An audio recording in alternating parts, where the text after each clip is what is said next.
May 2018. Palestinians and Israelis mark 70 years of conflict in the Middle East. Israelis celebrating the opening of the US Embassy in Jerusalem. What a glorious day. Remember this moment. Palestinians running for their lives. Protesting against the Israeli blockade on Gaza, which has made their lives unbearable. In 2 months, more than 100 Palestinians were killed by Israeli snipers.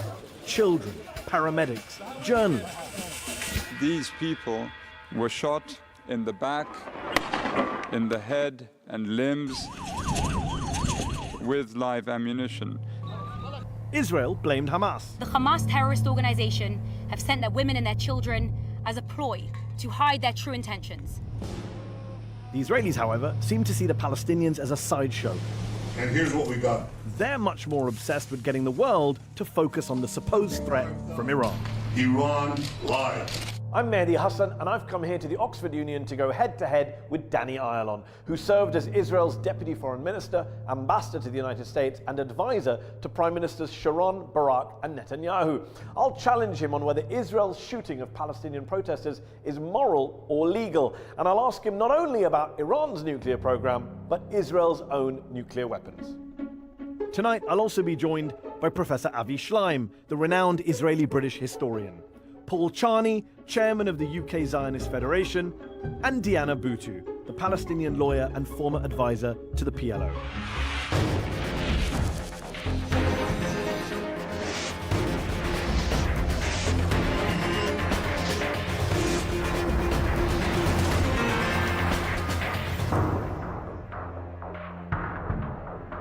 Ladies and gentlemen, please welcome Danny Ayalon.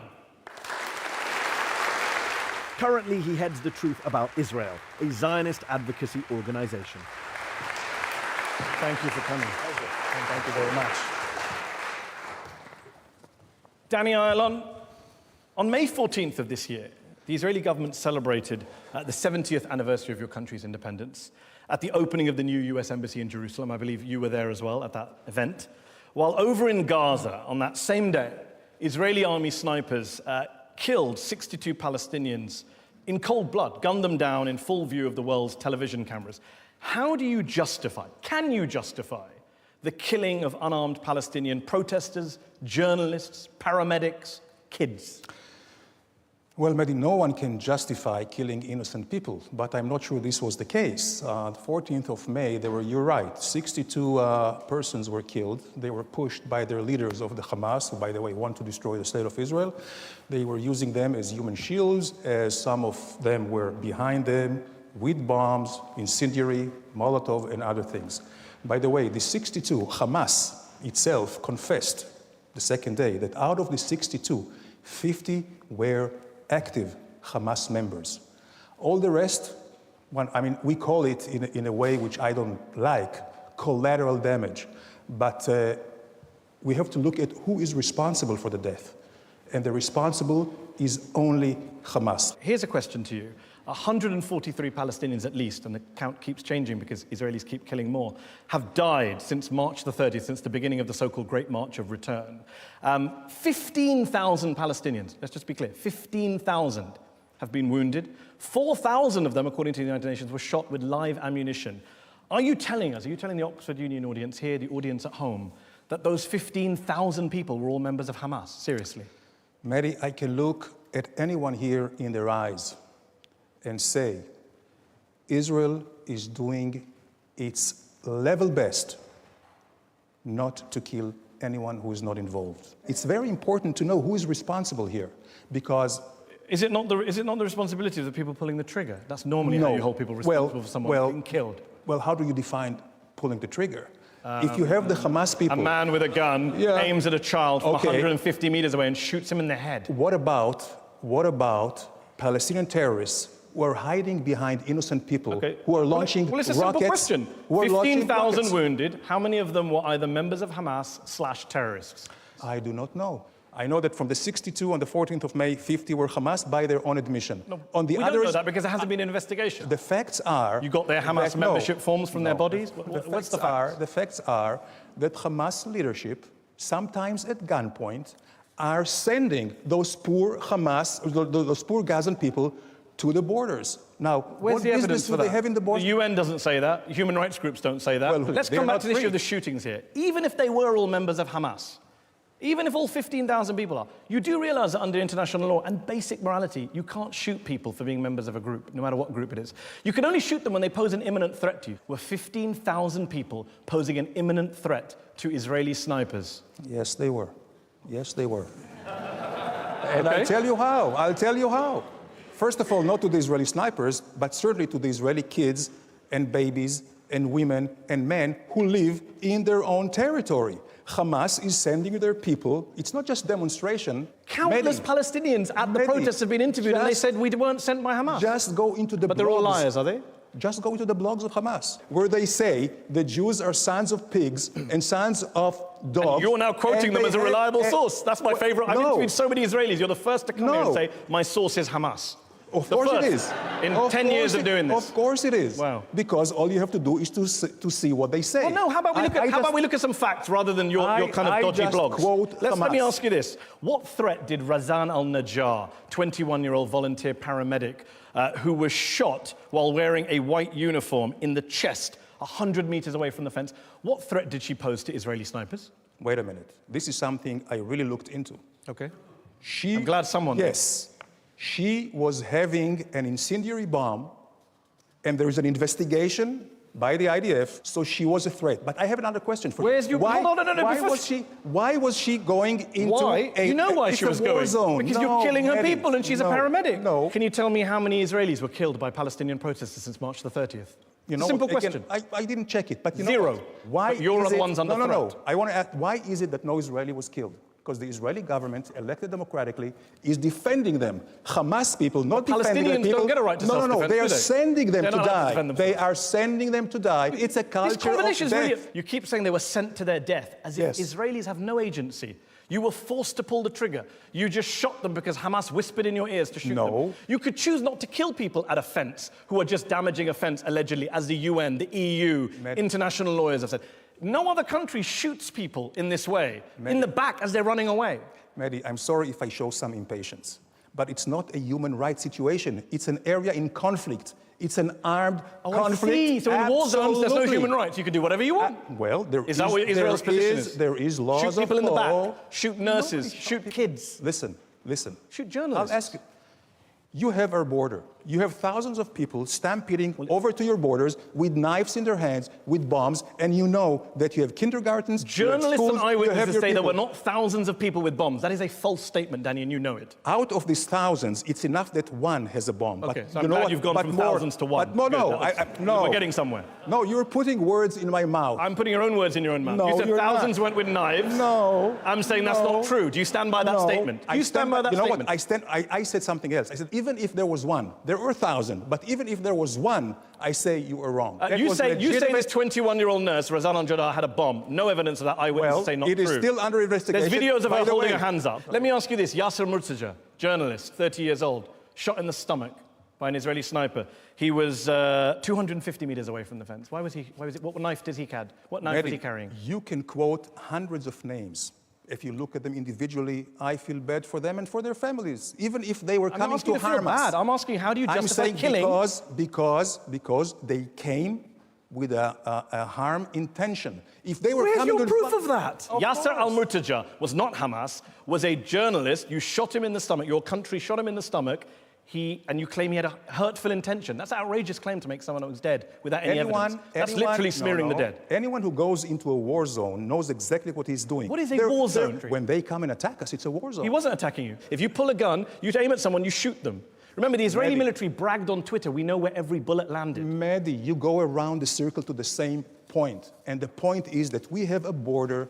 You don't have a border. You don't have a border, Danny. Danny. To cross it, Danny, not Gaza with flowers, is occupied territory. Not with candies, this nonsense that you have a border is absurd. Gaza is occupied territory. The people there are living in an open-air prison camp, and you're saying it's a border. I beg to differ. Gaza is not occupied territory. You beg to differ with the United Nations, the European Union, International Criminal Court, every Western government. The International Committee for the Red Cross says Gaza is being treated with collective punishment. That's the view of the ICRC. Can I ask a question? Does Israel control Gaza's borders, airspace, and territorial waters? Yes or no? No. No. Really? No. Wow. Because You're just going to come here and say barefaced falsehood? No, the things So are not fishermen who yes go beyond and no. 6 miles and get Listen. shot, they just imagine the bullets hitting them? Listen, the blockade is because... Didn't actually ask about the blockade, but I'm glad you brought that up. Hamas The World Bank says you're strangling Palestinian territories with the blockade. Is killing and want to kill us, and they say, we want to blot Israel off the map, we don't want any Jews there, and this is the main problem. Your former boss, Avigdor Lieberman, Israel's current defense minister, founder of your party. You raised now a touchy issue. Okay. I would well, he's the defense. refer to me as my former boss. He is your former boss. He's also the current defense minister. I'm not in the party anymore, Okay. independent. Please, let it be recorded. He said, quote, there are no innocent people in the Gaza Strip to justify the killings. Do you support that statement? Listen, I'm not in the government. I do not support Lieberman. I do not support many things he says. I don't think that there are not innocent people in Gaza. There are, but they are subject to the terror of Hamas. And they are sending them into the border. And when General Zvika Vogel, former head of Southern Command, said in April, if a child or anyone else gets close to the fence, his punishment is death. Do you support that death penalty for anyone who comes near a fence? I don't agree to that, except if he is holding a weapon. Mohammed Ibrahim Ayub, 14 years old, was not holding any weapon. Israeli sniper shot him in the head. Did he deserve to die? No one deserves to die. So why did the Israeli sniper shoot him in the head? Unless they aim to kill. He wasn't aiming to kill, so why was he shot in the head? I'm not sure. If you look at the facts. What are the facts? The facts I mean, there's no transparent investigations. You don't allow any international investigators in, and then you say, trust you, that the nurse had a bomb and a 14-year-old guy was going to kill a sniper. I do trust the Israeli military. I do trust the Israeli Supreme Court, which is very much trusted by all the world. Israel is transparent. Well, I'm sorry. That's not what human rights groups in Israel say. I may say things which may be inconvenient truth. They're also not true, but factually. I'm here to speak the truth. Let's go to our panel that we're talking to here in the Oxford Union. Diana Boutou is a Palestinian citizen of Israel, is a human rights lawyer, is a former advisor to the PLO. Would you concede that Hamas does have some responsibility for the way in which it runs Gaza, for the way in which it incites attacks against Israel, for some of the deaths in the Gaza Strip? Absolutely not. Every choice Israel has made, Israel's always had an opportunity to choose whether to kill these people who are protesting or not to kill them, and they have deliberately chosen to kill them. The idea that somehow we are all linked to Hamas, that somehow because people are linked to Hamas, that they are not human beings, is absolutely ridiculous. He knows very well that the only time that a soldier can shoot is if that soldier himself or herself is under imminent threat. There have been no Israeli soldiers killed or injured. It means that what Israel's doing is deliberately choosing to slaughter Palestinians. Before I bring back Danny to respond to that. Before I bring back Danny to respond to that. No way. Paul Charney is here from the Zionist Federation of the UK, you served in the IDF. I did. When you see what's going on in Gaza, when you put yourself in those positions of those Israeli soldiers, do you say, you know what, they shouldn't have pulled the trigger on those kids, they weren't posing an imminent threat, 14-year-old boy's not a threat to me? Or do you say, actually, as Danny does, everyone could be a threat? So as an officer in the IDF, I held myself to the highest regard, and I hope that they held me to the highest regard. No one in the Israeli army has ever had an order to kill civilians. That's never happened. I've never been around to see it. I've never heard it happen. On the other side of it, when Hamas tell Israel that we are here to breach that border and come and kill civilians, we take them in Israel very seriously. That's the one thing you can trust with Hamas. Breaching a border of any country is an act of war. Do not ask Israel not to defend their civilians. Okay, let's put that point to Avi Schleim. Avi Schleim, prominent British-Israeli historian, former professor here at Oxford University. Avi Schleim, any other country would do what Israel does. Israel has a right to defend itself, is what we hear.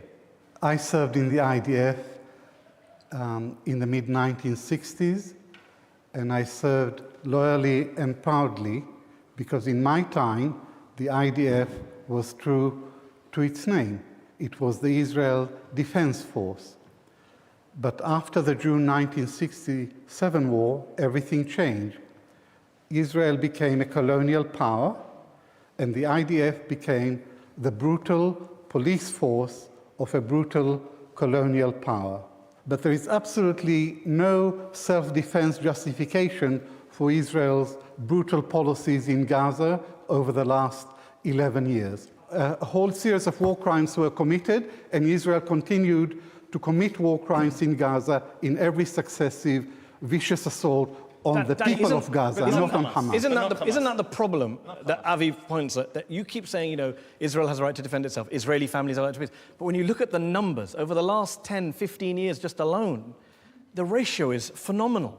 It's like Gazans who are being killed, not Israelis, in their thousands. 500 kids killed in one summer bombardment. The ratio speaks of the ruthless cruelty of the Hamas leaders. So you don't take responsibility for any death of any Palestinian civilian because ultimately it's all Hamas's fault, always. Yes, it is. That's a great get-out-of-jail-free card. Yes, Okay. it is.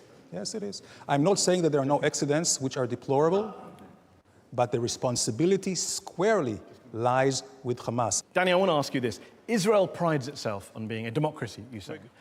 Supposedly the only democracy in the Middle East. Yet in recent years, even Israel's own human rights organizations are saying democracy there is under assault from a series of authoritarian, racist, far-right laws. Israel is a democracy, rule of law. You know, 2 our leaders were thrown into jail. And you know what? It was an Arab Israeli who threw the president of Israel into jail. When the Knesset, the Israeli parliament, passes the boycott law, which makes any Israeli organization that calls for a boycott against Israel liable to be sued for damages, the Nakba law, which cuts state funding from any organization which marks the country's Independence Day as a day of mourning, the NGO law, which targets quote-unquote foreign-funded human rights organizations. One parliamentarian in Israel called it a semi-fascistic law that harms democracy and is reminiscent of Putin's Russia. That's the Israeli politician speaking. Of course. Because in Israel, you can say anything and you cannot, you know what? No one attacks the Israeli government more than Israelis and Israeli newspapers. Israel is a democracy. Anybody can come and go, say and speaks what he wants. Reuven Rivlin, who's the president of Israel, not a liberal, conservative, very much, anti-Palestinian state. He says Israeli society is sick. It is our duty to treat this disease. You don't agree with him either. I don't agree with that, but I respect Why are all these what he people says. saying it? They all gone mad. Because they are, well, they are concerned. They are entitled to their own views. So you're not concerned about these trends? No, and they are, listen, they speak subjectively. It doesn't mean that this is the objective situation.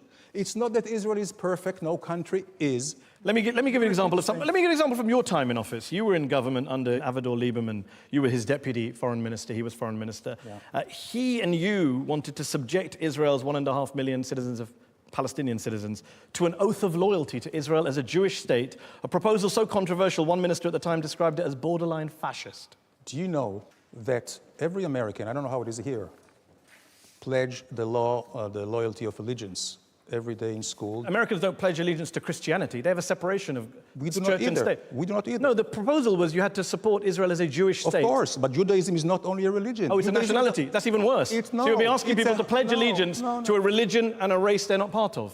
And you're comparing that to the US oath of allegiance. Is a way of life, is a culture, is a whole civilization, if you will. So there's nothing wrong. So you with supported that policy, which was eventually watered down because it was so controversial. The country that clothes you and protects you and give you jobs and give you money, including told the Arab Israelis. Okay, Diana Boucher, you are a Palestinian citizen of Israel. Do you recognize the very rosy picture being painted by Danny Ayalon? Absolutely not. Look, one thing that he's conveniently overlooking is that Israel describes itself as being a Jewish state, which by its very definition excludes me.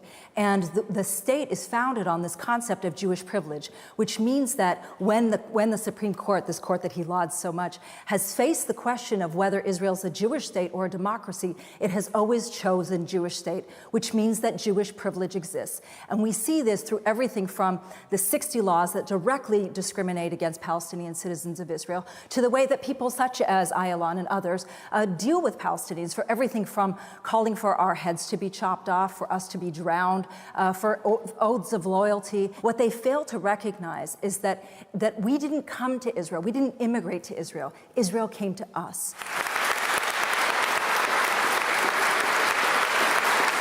Avi Schlein, many would say you're on the left of the political spectrum. When you look at Israeli society today, do you worry about the trends? Do you share President Rivlin's view that this is a quote-unquote sick society that needs some kind of treatment? I'm very troubled about the trend in Israeli society. Israel, within its original borders, is a democracy. It's a flawed democracy, but so are all other democracies. But if you look at Israel and the West Bank and Gaza, Israel most emphatically, most decisively is not a democracy. It's an ethnocracy.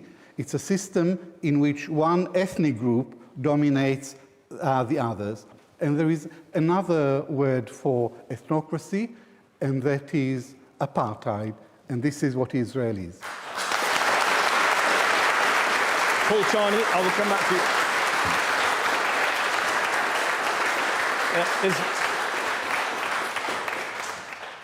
I'm going to ask you two questions. One is the same question I asked Avi. Are you worried about the trends in Israel? Does that worry you at all? And secondly, do you want to respond to Avi's claim about Israel being an ethnocracy and an apartheid state? Every democracy around the world has its own unique features. The Israeli democracy and the Israeli nation was built and established because of what happened partially because of what happened in the Holocaust, and therefore a Jewish majority must remain for safety and for security, because we've seen what happens when you rely on the rest of the world for your safety. Number two, anyone else who lives as an Israeli has absolute equal rights. Every Israeli Arab has the same rights of university, of hospitals, of Supreme Court in law. Diana's shaking her head. She's saying no. The Knesset has time and again been asked the simple question, is Israel a state that's founded on equality, or is there no equality? And time and again, it will not allow a simple law that calls for equality. And the fundamental problem is that they do not recognize my right to exist. There Listen, you go. have you ever been arrested by Israeli police? Have you ever been beaten by Israeli police? Have you Yes, been ever... actually, I have. Well, yeah. Tell me about it. Probably I still... probably not the best question to ask the Palestinians. Yes.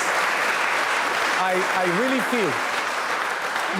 You can check the bruises. She's all bruised up, right? Let's just be clear.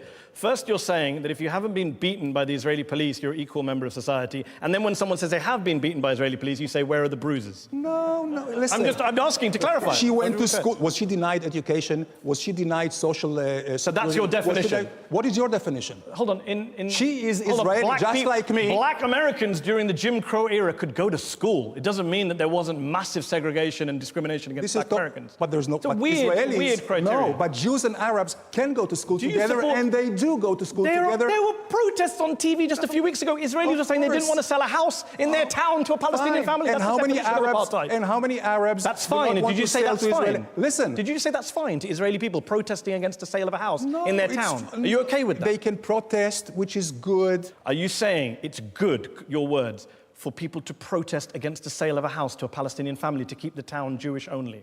Because that's what I just said happened, and you said fine, and then you said good. Are you okay with that? Listen, you have people here and there who I do not believe that they are right. But so you would condemn those protests. So would you condemn those protests? Because a moment ago you said it's good that they're protesting. Because it's a democratic society. But it's a racist protest. You don't have to be okay with the protest. You can protest whatever you want. But you condemn those protests. It's called freedom of expression and speech. And I'm asking you to give us some free speech. Do you condemn those protests? I condemn anything which is biased against race, religion, gender. Do you condemn those protests, Danny? Do you condemn as such, or what they represent? Whatever you like, Danny. Just do something. Give me an answer. I condemn any racism. Okay. General statement. You won't condemn those protests, though. I would condemn them. Oh, wow. Okay, we got that. Another one, since you're in a mood of condemnation. Benjamin Netanyahu, you say you don't speak for the government. In 2015, he said during the election campaign, the right-wing government is in danger. Arab voters are coming out in droves to the polls. Surely that was an example of unashamed, naked racism towards a fifth of the population from the Prime Minister of the country. I would not use this. I would not do that. But you have to understand something else. In democracy, right? In democracy, you do everything you can do in order to win the elections. That's not what I asked. And I mean, racist parties do racist things to win elections. I'm asking you, do you agree it's racist? It's wrong, but not racist. We're going to take a break. It's going to continue in part two. We're going to be talking about the Iran deal and Israel's position on Iran and nuclear weapons. We'll be hearing from our very patient audience here in the Oxford Union. Do join us after the break.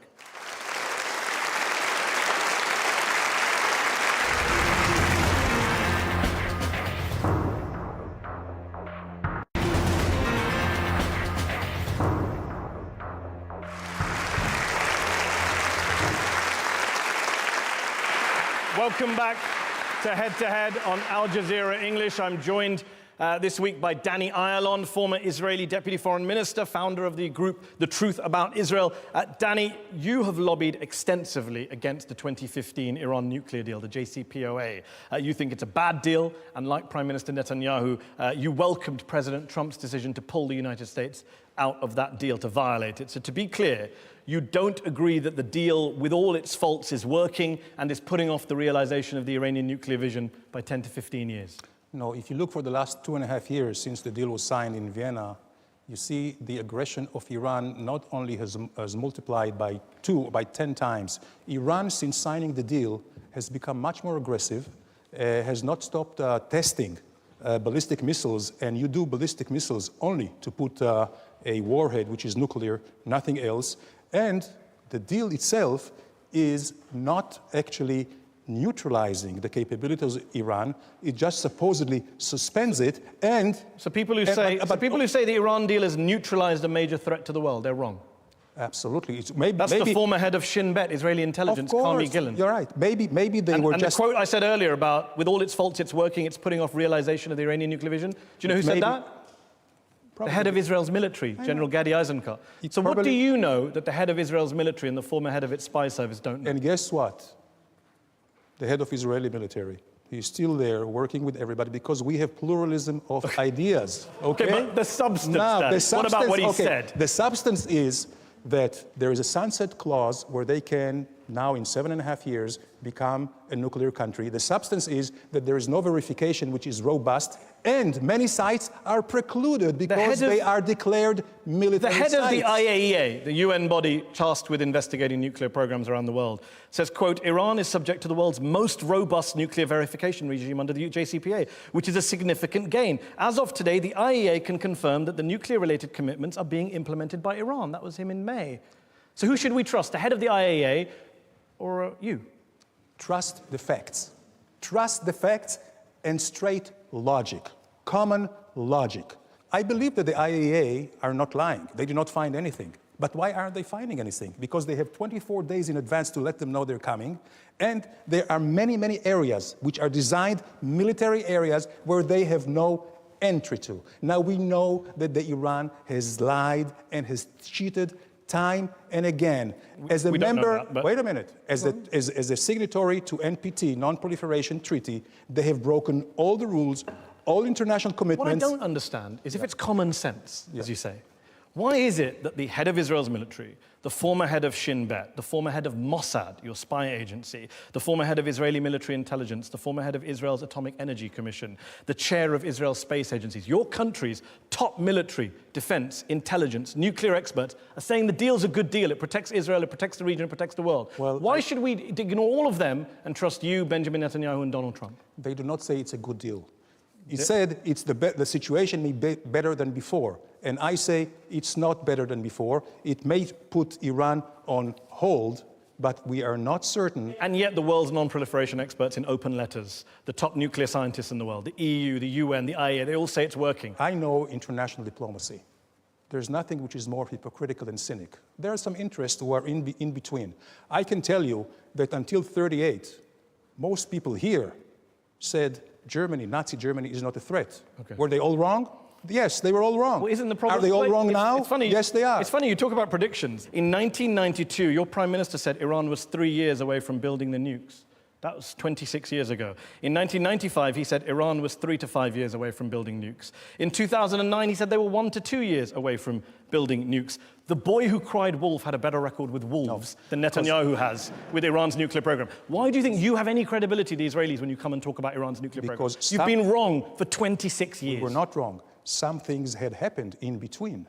There were some who prevented Iran to rush for it. And there were some... Come on, Dan. There were some... Every 2 to 3 years, Netanyahu issued a warning, and suddenly something happened to make his warning just inaccurate. Well, I can tell you You've been that the Iranians themselves say that the international community is sabotaging their program. So things have happened. That's it. Okay, let me ask you this question. Sabotaging their program. How many nuclear weapons does Iran have as of today? Right now, I hope none. Okay, how many does Israel have? No idea. No idea? You were in the government. They don't tell you that stuff. No idea. Who do they tell? No idea. I'm telling you. Never discussed it. But it's irrelevant. You never discussed Israel's nuclear weapons. You can say that hand on heart, you've never discussed Israel's nuclear. You're expecting us to believe that the Deputy Foreign Minister of Israel never discussed Israel's nuclear deterrent? Seriously, then? No. So let me tell you, no? It's not all slogans and sound bites, Mehdi. Tell yourself. I did friend. not discuss Israel nuclear weapons.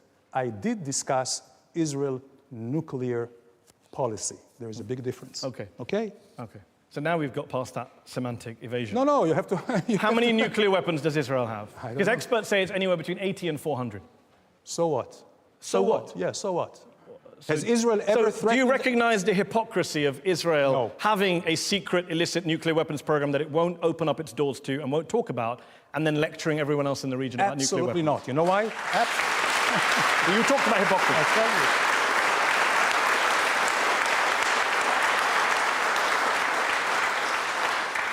So let's start with the legal and formal. Yeah.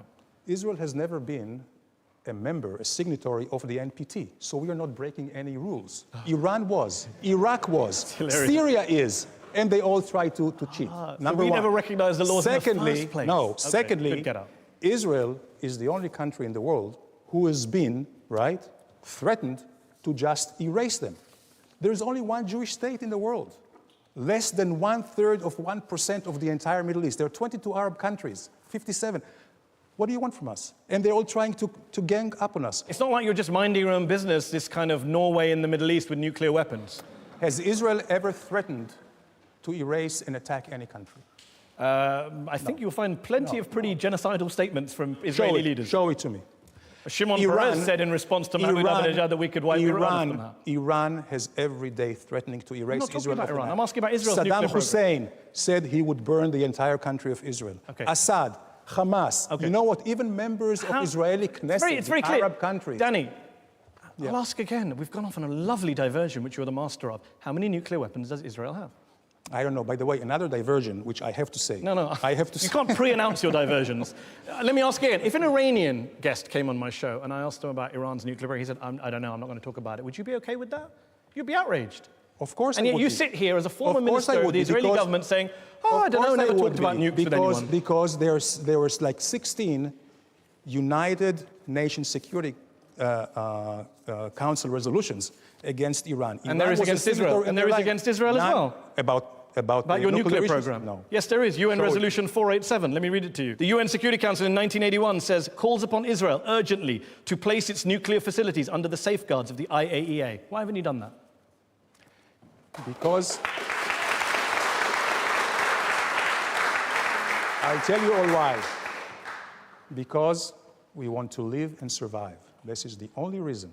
Okay. Live and survive. But you are Just defying a think about UN it. Security Council resolution on your secret Live nuclear and weapons program. survive. That's it. Okay, Avi Schleim, when Danny talks about the threat from Iran, do you recognize that language? How big a threat, in your view, is Iran to Israel today? Iran is not an existential threat to Israel, but it is a strategic threat. Now, let's compare the records of these two countries. Iran has never attacked a neighbor. Israel has repeatedly attacked its neighbors. Iran signed the Non-Proliferation Treaty. Israel has refused to sign. Iran submits to inspection by the International Nuclear Energy Agency. Israel refuses to submit. Iran has no nuclear weapons. Israel has between 75 and 400 nuclear weapons. So Israel poses an existential threat to Iran. Now, Okay. Okay, briefly, and then I have one more point to make. For the last 40 years, Israel has conducted a systematic campaign of disinformation about Iran. Why the lies? Why the double standards? Why the hypocrisy? Professor Schleim, can you say this in a straight face? I cannot believe it. If you look into details, Israel, right, has been in existential threat ever since its re-establishment, and it was re-established in 1948. And as an historian, I'm sure you will agree. Israel, only out of self-defense, is defending itself And Israel has never, ever threatened another country. Israel has attacked its neighbors, not in self-defense. One example, the first one, is the Suez War of 1956. It wasn't a war of self-defense, it was a colonial conspiracy to attack Egypt. Lebanon, 1982, was most emphatically not a war of self-defense, it was an Israeli invasion of Lebanon. Paul, let me ask you this question. Yes. You're not a member of the Israeli government, you've never been a member of the Israeli government. Can I ask you for a straight answer? How many nuclear weapons does Israel have? I don't know. Would you asking me an answer? How many do you think? How many do you think from what you... You know what, I tell you what, I'm listening to the conversation with all due respect.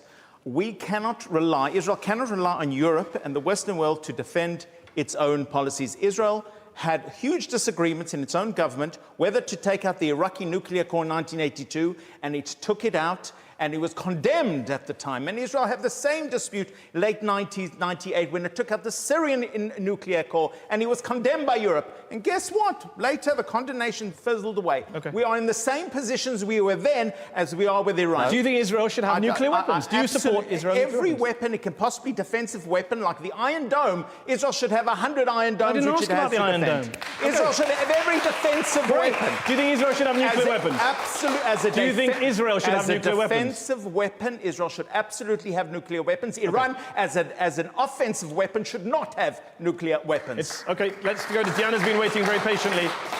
There's a difference between offensive Iran and defensive Israel when it comes to nuclear weapons in the Middle East. Look, what I think we're getting to is that Israel is saying that it is above the law. And it does this time and again. It says that it has a right to attack countries, which it did when it came to Iraq, when it's come to Syria, when it's come to Lebanon, when it's come to the Palestinians. And it's also saying that it has no reason, it has no right to be subjected to the law. Diana says you're above the law, and you yourself said we didn't sign the NPT. Let me ask you this question. If Iran tomorrow withdraws from the NPT, will you stop talking about Iran? Because they're in your boat. They can do what you do. Exactly. Right? No. Isn't that the logic of your position? Because they want nuclear capabilities for offensive measures. If Israel, and again, I'm not at liberty to say anything about this subject, but if Israel has it or not, it is a defensive one. And the Palestinians... Because you say it's defensive. They would say it's defensive. No. Everyone will get nuclear weapons and say it's for defense. By the way, I hope Ms. Bhutto is not suicidal, because if Iran, with a nuclear weapon, throwing it on Israel, you and I will die at the same time, you know. Okay, well, let's go to the audience who've been waiting very patiently here in the Oxford Union. Let's start with the gentleman here in the front row. I'd like to ask you, Mr. Ayalon, about Israel's denying access to healthcare for people in Gaza. Last year, according to the World Health Organization, 54 people died in Gaza because they had not got to the treatment they needed to in the West Bank and sometimes beyond. 46 of those had cancer. Many of them were women. 11,000 medical appointments were missed last year after Israel refused to allow people to get to that treatment. Is that not unconscionable? If that had been true, absolutely unconscionable, but it's completely not true. Israel is actually piping into the Gaza everything which could help the Shifa and all the other hospitals and clinics, by the way, which the Hamas is using them as a base to launch. You know that since we left Gaza, 11,800 bombs were launched on Israel. He asked a question about 44 cancer patients, World Health Organization figures. That's all made up, according to you. You know what? I don't even know, because but I can tell you, there is a policy, right? There is a policy to help anyone in need, and we have proven it. Why don't you go to Hamas and ask them, why don't they stop their terror, and then Gaza will be open to the world? When we left in 2005, we invested there, millions of dollars. They burnt everything. Why? Okay, let's go to this gentleman here in the blue shirt. Thank you. The Great March of Return protests were ostensibly organised in support of the notion of a right of return. My question is to what extent does the propagation of a notion of Palestinian right of return by the international community serve to perpetuate and prolong rather than create a solution to the Israeli-Palestinian conflict? Right of return, Mehdi, is euphemism. There's no right and no return, because you're talking now about fifth and fourth generation of displaced people, and according to international law, they should have been naturalized by the countries who received them. There were 20 million refugees in Europe, Czechs, German, Polish. You don't hear about this problem. There were 890,000 Jewish refugees from Arab countries. You don't hear about them.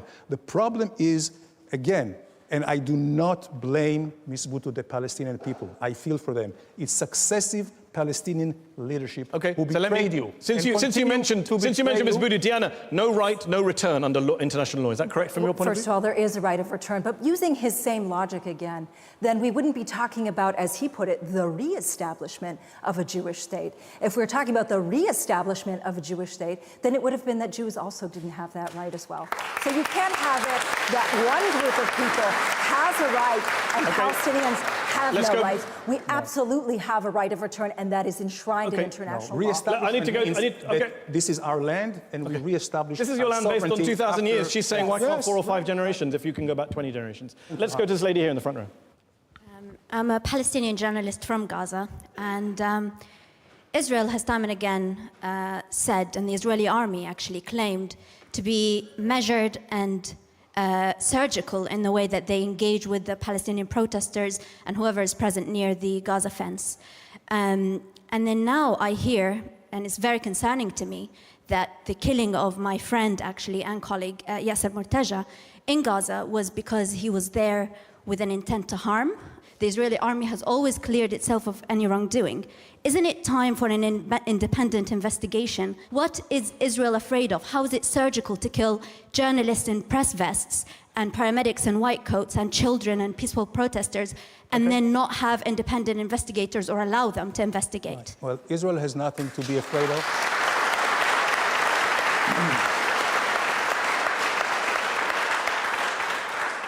Israel has nothing to hide, and by the way, I really appreciate the fact that you came from Gaza out here, which is fine, which is very nice. I would wish more Gazans would be able to come out. So why not lift your blockade? You need a different... You could lift the blockade tomorrow. No. Danny, you're patronizing people here. You need a different leadership in Gaza. That's what you need. With a different leadership in Gaza, more of you could come out. Is it time for an independent investigation if you've got nothing to hide? No, because no country, no democratic country is willing to infringe upon its sovereignty. Show me when England, the United States, France, or any other country, democratic country, allowed an independent None of those countries are currently illegally occupying other people's land, by the way, just for the factual record. Let's go back to the back there on the window. Yes, you waving. Can we get a mic there? Hi. How do you justify or do you support Palestinians being forcibly removed from their homes and thrown out to make way for Israeli settlers? Fair question.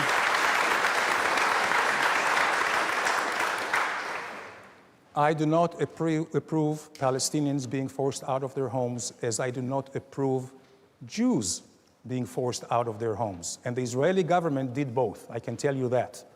But again, there is a rule of law. And sometimes if you build things illegally, the government comes and tells you, well, it's illegal. They do it to Jews and they do it to Arabs, full stop. They don't demolish dozens of houses in one go as collective punishment for any Jewish Israelis, and you know that. Well, You're just saying stuff that's false. They would do it had they built it illegally, and they have done it. Okay, but they also destroy houses. The families of quote-unquote terrorists are destroyed by Israel. And yet when an Israeli terrorist kills a Palestinian, his family's home is never destroyed. Funny that, but it's not apartheid. No, it's a matter of deterrence. Okay. Jews do not Jews don't need deterrence. Only Arabs do not go as need terrorists. You know, you have one... Wow, did you say there's no Israeli terrorists? There's no Jewish terrorists? There are, but not as a culture. Oh, not the Palestinians as a culture? Absolutely. Absolutely. Okay, I'm just going to say, Diana Bhutto, I'm going to ask you to respond to that. No, wait a minute. I want you're to say... You're from a culture of terror, apparently. This is the problem. You know, we're dealing with people and a former representative of a government that uses racist language and that has adopted racist language and will continue to use racist language. I can't believe that we are in any way giving him a platform. Do you want to respond and clarify what you meant by a culture of terror? Of course I want to respond, because if you send your kids to schools where they are taught to kill Jews, when you have summer schools with Palestinian kids go with straps, you know, like a make-believe suicide bombs, this is a culture of terror. And had you been looking into this... All right. Yes. And when you hold on, just I've just got to make the point, because you love always saying, what about this, what about that? Let me do it for once. What about Israelis sitting with popcorn on top of their houses watching Gaza being bombarded? Is that not a culture of hate, of death? No. Okay. Lady here was waiting. Currently, according to Israeli human rights group B'Tselem, approximately 315 Palestinian children are being held in Israeli prisons.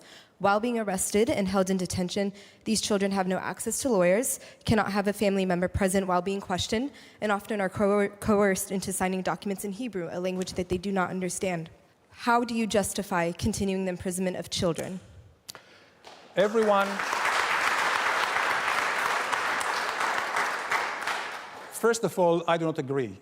People who are over 16 are not children. And when they come with daggers and bombs, they are not innocent. There are children under 16 being detained by Israel, and you know that, Dan. You know what? When the IRA was attacking you in London, they were under 14 age so your argument in British prisons. And you expect me to sit here and defend the British government's treatment of Irish communities? Maybe you've never read I'm just saying, a killer is a killer. Two wrongs don't make a right, but okay. A killer is a killer. A killer is a killer. She literally talked about children in jail, and your response was a killer is a killer. None of those children are killers, but okay. Let's go back to the audience. The lady here in the black shirt. Yes, wait for the microphone to come to you.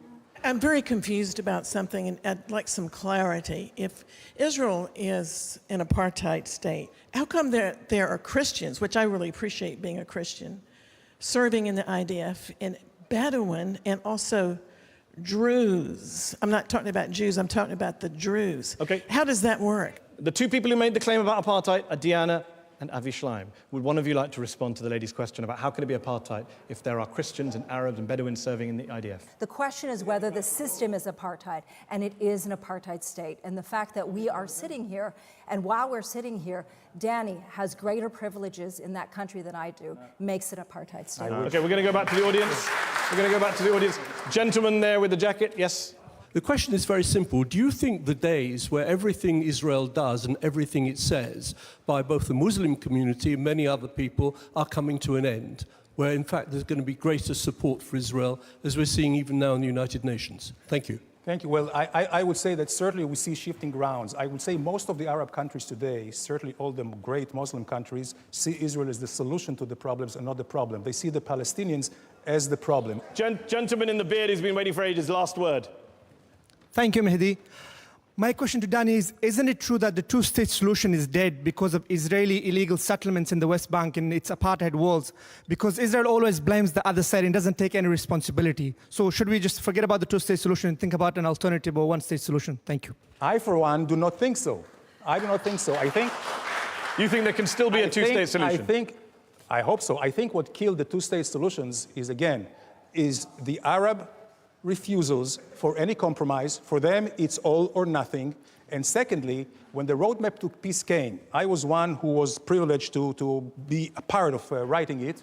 It talked about 2 states for 2 peoples. I do not see the Palestinians who talk about 2 peoples. They're talking about 2 states. What does it mean? 2 Arab states? The problem is, again, I'm telling you. Hold on. Successive... You want 2 states for 2 peoples. Who are the 2 peoples? Jewish people and Palestinians. So there shouldn't be any Palestinians in Israel, is what Of course not. No, of course they are. You literally just said 2 states for 2 people. Of course, but the Jewish... Israel Who is Israel for, Danny? Israel is for its citizens. Mostly are Jews because it's a Jewish state. You're the one who said you wanted 2 states for 2 peoples. I was just clarifying. Of course. Palestinians and Israelis. Palestinians before you said and Jews. Now you switched to Israelis. No, Good Jews. And doesn't mean that non-Jews cannot live there. Can I ask a final question? I just want to ask a question about you. Ehud Barak famously was asked, what would he have done if he had been born a Palestinian? And he said to the reporter, I probably would have joined a Palestinian militant group to fight against Israel for my freedom.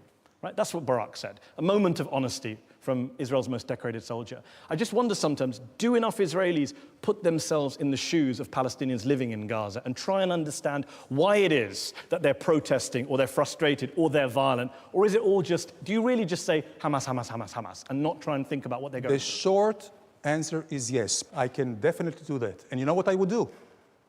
I would do my best to get rid of Hamas leaders and terrorists. Okay.